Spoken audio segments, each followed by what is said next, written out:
How should we be thinking about AI? What are your thoughts about what's coming, how we can think about it, and what we ought to do about it?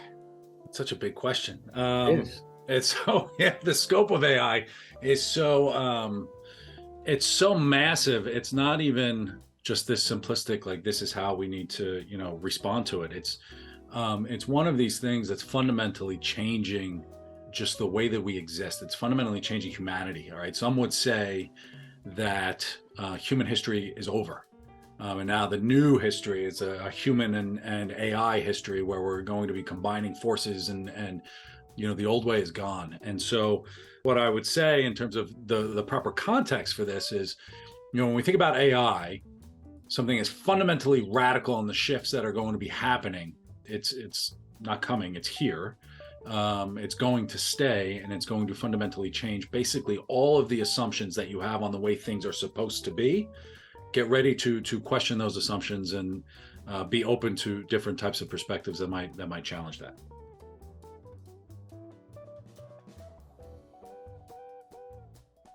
Welcome again to another of our video podcasts for Let's Talk. Today we've got one of my favorite guests. Jim has been here a couple of times in the past. He is a very interesting and thoughtful guy, and I thought it might be very interesting for all of you to listen to what he has to say on the topic of AI. And this is certainly on everybody's mind, especially here locally in Los Angeles, where SAG-AFTRA went through an enormous work stoppage to address, among other things, this issue and how it affects the entertainment industry. But it's certainly going to affect everybody. And everybody's got lots of questions, fears, doubts, that kind of thing. So I thought that's what we might talk about today with Jim. He happens to have a new book coming out after the first of the year. It's called Understanding Why. He'll talk a little bit about what's going to be in that book. And Jim is an executive coach who helps leaders in every industry just become better at what it is they have to offer. This is a really cool guy, and I always enjoy talking to him. So without further ado, welcome, Jim Frawley. Thank you for being here today. Thank you for having me. I always love conversations with you. They're always fun. You get me thinking, I think, just as much as you want me to get people to think. So this is fun. I like it. How should we be thinking about AI? What are your thoughts about what's coming, how we can think about it, and what we ought to do about it? It's such a big question. It is. It's so yeah, the scope of AI is it's so massive. It's not even just this simplistic, like this is how we need to, respond to it. It's one of these things that's fundamentally changing just the way that we exist. It's fundamentally changing humanity. All right. Some would say that human history is over. And now the new history is a human and AI history where we're going to be combining forces and the old way is gone. And so what I would say in terms of the proper context for this is, when we think about AI, something is fundamentally radical in the shifts that are going to be happening. It's not coming, it's here. It's going to stay, and it's going to fundamentally change basically all of the assumptions that you have on the way things are supposed to be. Get ready to question those assumptions and be open to different types of perspectives that might challenge that. Yeah, I would agree. I mean, when ChatGPT debuted, it was kind of the first time that people had a really hands-on look at this conversational aspect of what it could do. I mean, we were all dealing with it in the past through, Google Maps, and that kind of thing. But that was a little less clear what it is that this thing could do on a personal basis. I think the very first comments and conversations I had with people starting a year ago were all fear-based. Mm-hmm. And Mm-hmm. that was kind of the first reaction, which kind of surprised me. The reactions weren't, oh my God, look at this great new thing and what it's going to do. Most of the reactions were, oh my God, what is this going to do to disinformation and my ability to be able to figure things out? Can you talk a little bit about the human reaction to these early stages of what we're seeing in these products? Yeah, the cool thing about ChatGPT was it was the first time like we could really touch it. AI was always around, right? You said Google Maps, and it was giving you directions and all these types of things, the best way to go with traffic. And I mean, that's AI. It's a different form of intelligence. It's filtering through a lot of data and giving you the best course of action based on its, calculation and algorithms and everything else. So AI has been around, but it's always been in the background. And it's, you don't really look at how the sausage is made. You're just happy that you get a faster way to navigate through the city and everything else, and that's fantastic. Now that people can use it, it suddenly feels a lot more real when you see how quickly things can happen. And right now, AI is, there's a fear of AI because we don't know where it's going to go. We just don't know what's next. And there's a fear of the unknown. We're uncomfortable with what we don't know. And so familiarity is a very important aspect of this for anybody who's looking to kind of worry about where AI is going to go. We have to familiarize ourselves with it. There's a whole new way of thinking, whole new way of approaching. And so when we get to ChatGPT, we're able to say, wow, this can actually make things a lot easier, right? What's my meal plan for the week? Or I need to write an article, give me an outline, and you put your personal stamp on it. But it's unsettling because a lot of the things that we do things because they're comfortable. Like when you think about work, you push paper around or you just do busy work at home or something like that. And there's comfort to that because it's not cognitively taxing. It's not, particularly difficult. AI and ChatGPT will take care of all that for you. So now you're left with, we get into these routines, everything is done for us, and it's always been done for us in these different types of ways. Now we're getting back almost in this full circle. Now we have to figure out how to think, and we have to relearn how to think. And I think we're going to see a very large, and this is why I wrote the book, is there's going to be a very massive push towards philosophy. Why are we doing the things that we're doing, and what is important, and what is true, what is truth? And then we've never had to think about these types of things before. We had things with COVID where people got into their personal reflections and they're stuck with their own thoughts. But now that we don't have answers and we start to want more answers because the easy answers are already done by AI, how do we challenge that and elevate that? And how do we take that simple AI kind of focus and bring it up into more of a human understanding and more of a why are we here kind of debate and discussion and curiosity, which is very exciting. It's a big change to the way that you and I have grown up and we've done things in the past. I agree. I would have a feeling that the same kind of effect on brain development may happen as happened with the iPhone. If it was at 2007, I think, or 2008, if you were 8 years old at that time when the thing happened, and now this became kind of part of just the way you think about things. And of course, everybody older said, oh my gosh, it's going to have a deleterious effect. You don't have writing skills. You don't have spelling skills. You don't talk to people face to face, and all true. But yet another thing emerges, not necessarily worse, maybe not better, but certainly very different in terms of the way people think. Is it your opinion that something analogous to that is likely to happen, especially with younger people, with the introduction of AI into the mainstream? Yeah, absolutely. But it goes back to what are the assumptions we make, right? Yes, we assume that you have to know how to spell everything correctly. But if the computer's going to do it for you, it doesn't really matter. I personally think it does, right? I mean, we want to be smart and we want to be capable. But what's interesting is if we revisit, what makes us uniquely human. And you talk about writing skills is, find someone, let the computer write the story, but you still have to know why the story has to be written. And you're the person, so we're elevating our thought and we're elevating, well, if it could just write that while that's writing it and it writes it in 10 seconds, I now have what would have taken me 2 hours. Where's my mind going for those next 2 hours? How do I explore that more? How do I take that and go deeper and question more and ask different types of questions? AI is not at the point where it's going to think for us. It will collaborate for us. It will collect information for us, but you still have to queue it up in a certain type of way so that you can get what you want. And so they said the same thing about phones. They said the same thing about video games. They said the same thing about, everything. But the world will continue to evolve and we will still continue to be human. But our priorities and what's relevant and what's important and how we use it is going to change. The context has changed. So now we have to filter, well, the context has changed. What really matters? And how do we get into what really matters? And you hear about it in colleges all the time. You say, well, you can't write papers anymore because they're just going to use AI. Well, maybe you don't use, what's the point of a paper? Yeah. The point of a paper is to show you understand something. So maybe you do a verbal exam or something like that, right? So we have to think about what really matters. What's the point of doing all of these things that we've done in the past? has a reason, but we have to understand why that reason is and then go from there. I like that way of thinking so much. One of the authors I've been reading a lot lately is a guy named Donald Westlake. And he recounts a story of when he was writing when he was 10 years old, 11 years old, 12 years old. He wrote a story, and it was kind of like a Noah's Ark story about aliens coming to Earth and taking two of every species and that kind of thing. And he wrote it and he showed it to his dad. The dad said to him, "Why did you write this?"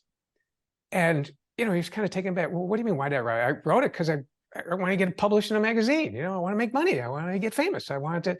No, the dad said, "No, that's not why you wrote it." He said, if you go back and think about the stories I read to you when you were a little kid, Greek mythology and that kind of thing, stories all had a moral.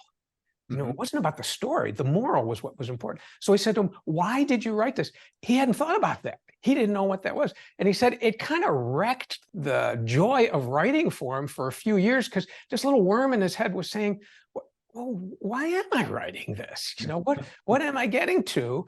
And he thought it was a really good process to go through at that stage, to say to himself, why am I spending my valuable creative energy doing this?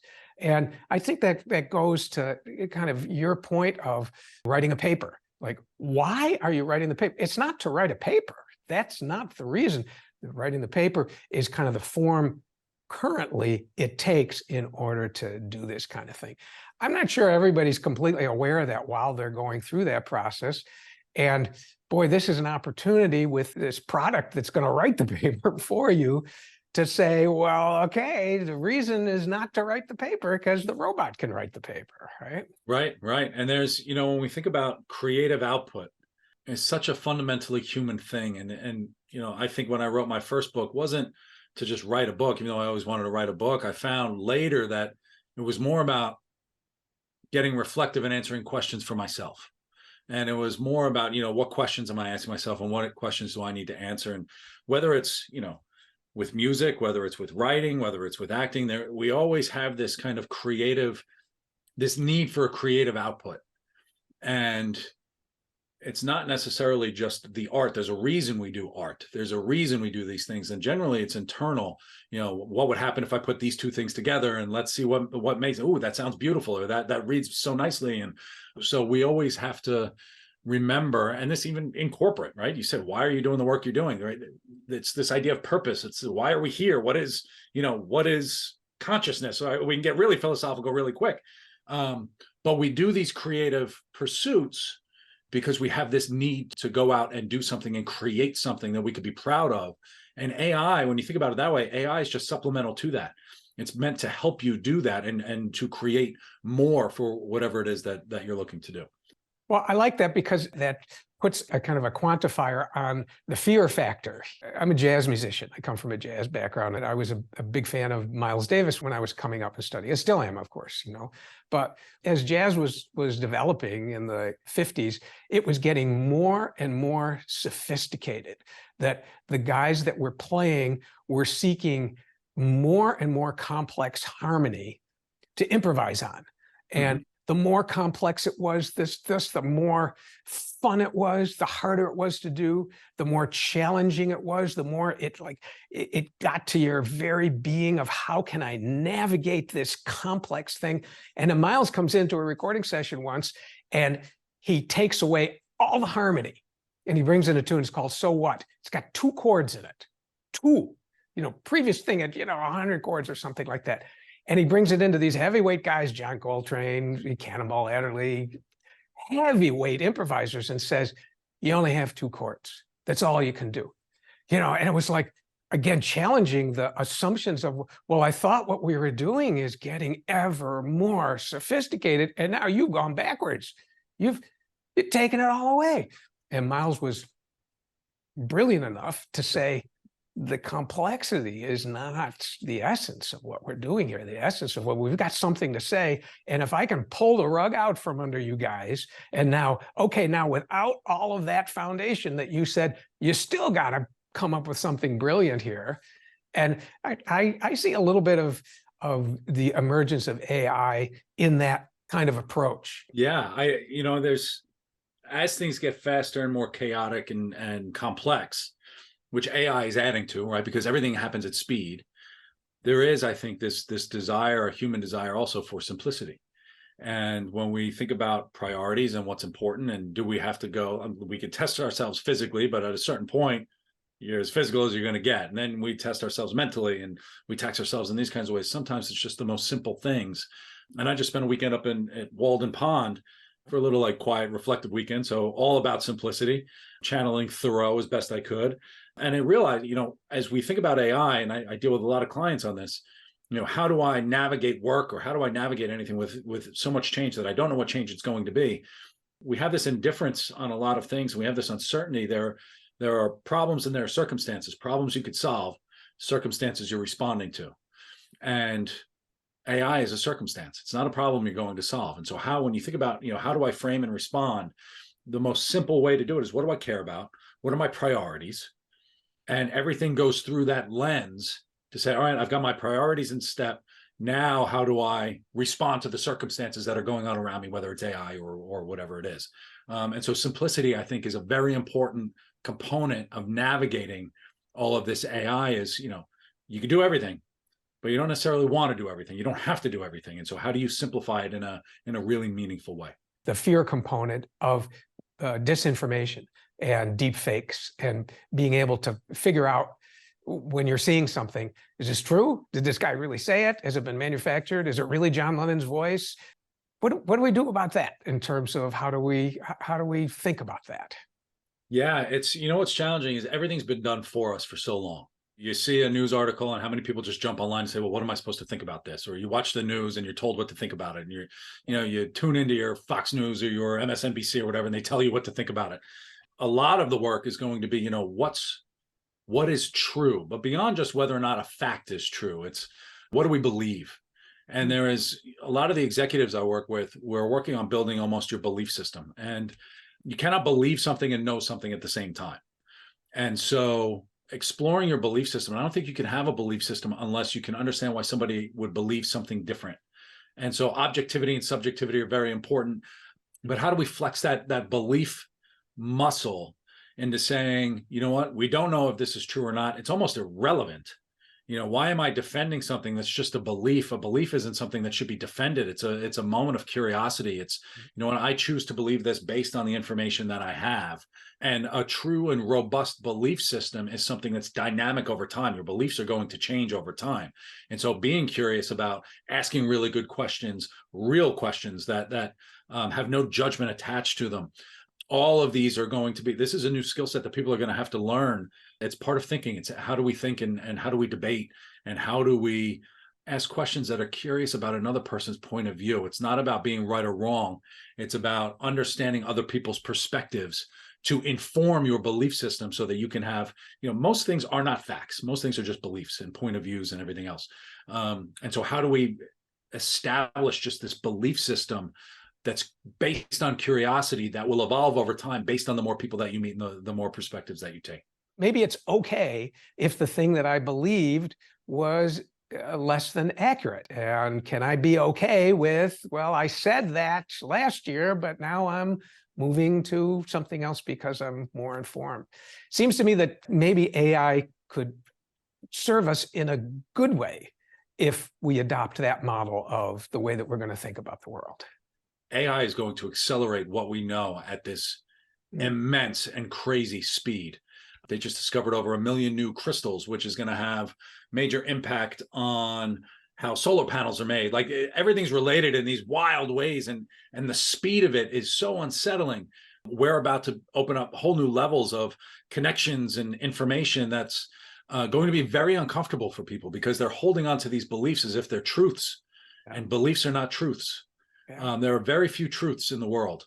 And so when we start to frame our belief system into this way of something that's evolving because we've got more information and, oh, that's interesting. And is the person giving this to me trustworthy, right? There's all kinds of trust and belief and accuracy and continued questioning. It's a lot of work for people to do, but it's going to be a necessary part of it. And how do we surround ourselves with people who trust and think that kind of way about what's possible and maybe this isn't correct? And it's fascinating when you look at some of these people and what they're thinking about. Does an electron even exist? right? And I'm watching some of these, documentaries and interesting things about, do we live in a box? Like, are we in a simulation? It's fascinating because you can't prove it wrong. Yeah. And so when you sit there, well, I can't prove it wrong, but I don't necessarily believe it, or do I believe it? And it's, this is all internal reflective stuff that you have to answer for yourself. Nobody can tell you what to believe. You have to actually do that work. And we've been trained since we were born. This is what you're supposed to believe. This is what you're supposed to say. This is what, what we do and why we do it. And scratching that record is a difficult process, but a necessary one. As part of becoming an adult. It's part of growing up to say, what am I actually preaching? What am I actually saying and doing? And do I believe it? Being humble enough to know that your beliefs are very much going to change over time and should change is such an important part of evolution. And I think this speaks directly to the level of uncomfortableness that most people have about this technology here. Is it's forcing them into that corner. That's really what we ought to be embracing in terms of, or figuring out the steps to be able to embrace this. The speed is a real challenge with it because we're moving so quickly, and not just about the speed of AI, but the speed of the way information overload happens. Yeah. People make judgments without full context. So you could be on one side of the political spectrum or whatever, and then just say, oh, let me ask this question. And then you're just slaughtered because people are making assumptions based on what their perspective is without fully embracing your context. And so there, I think we'll see less of just this public facing kind of, let me just put everything out there, and more of, let me find just a local community of people who can challenge my thinking, and where I'm creating a space where I can actually say, you know what, let me question this. What do you think about this? And have that discussion that really shouldn't be on an open forum necessarily, because people aren't really open to it at such a large scale. It's a very different way of operating. Now, on the technical end, do you see a future in more bespoke kind of products where the information that this thing would be trained on would be narrowed? Yeah, I do. I think it's going to be very bespoke. I think it's going to happen very quickly because people are already using it in very specific ways.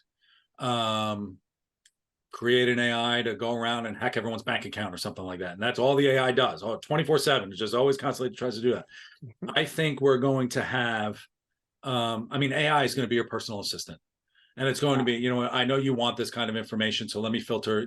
It's not so much what you need to be aware of, it's also what you need to ignore. And it's going to filter things out, which we're already starting to see with Google's kind of doing this for you. But I think we're going to build bespoke systems that are customized to whatever we need. Run me this business plan. I want you to be my business advisor. And then I'll have another AI potentially say, I want you to be my home security system, right? I want you to monitor my modem and make sure nobody's hacking me and everything else. And you're my personal security AI. I know businesses are talking about putting AI on their leadership teams and having an AI, no human there, just an AI on their leadership teams. That's the AI component to question our business strategy and everything else. So AI in such a broad sense, yes, there are language learning models. Yes, there are different things that it can do. But very soon, we're going to be seeing it taking action for us, where it can be doing things for us. Everything's connected in our house. I'm walking up, you can read my car keys, walking up to the house to turn the lights on. Like, everything's going to be, your AI kind of personal assistant is going to be there. And we're going to have to train it so that it gives us exactly what we want. We're going to have to challenge it and expand it to give us these types of things that we really want. And it's going to have to serve us. And that's one of the things that we're going to have to teach AI and learn how to make AI serve us in some kind of way so that we can continue to do the things that we wish to do. That kind of process is way beyond what I know how to do. It's certainly a newer world from even 15 years ago in terms of what we're seeing with the dawn of social media. I mean, most people that I talk to, they are more troubled than excited about it. And I think that that's unfortunate. Well, there's also a fear of being left behind. Yeah. Right. There is this fear of being left behind, that the world is evolving in some way and I'm supposed to be doing something and I don't know what I'm doing. As humans, we're inclined to take action. Yeah. And so you think that you have to be doing all these things and you really don't have to be doing much. I mean, the only thing I would say to people is just familiarize yourself with it. Hop into ChatGPT, have it make you a meal plan, or ask it a question and kind of learn, have it replace your Google and have a conversation with it. Ultimately, when we think about, you don't have to know how to write code, because AI will do it. You could just go to these AI systems and say, build me my website, and it will be done.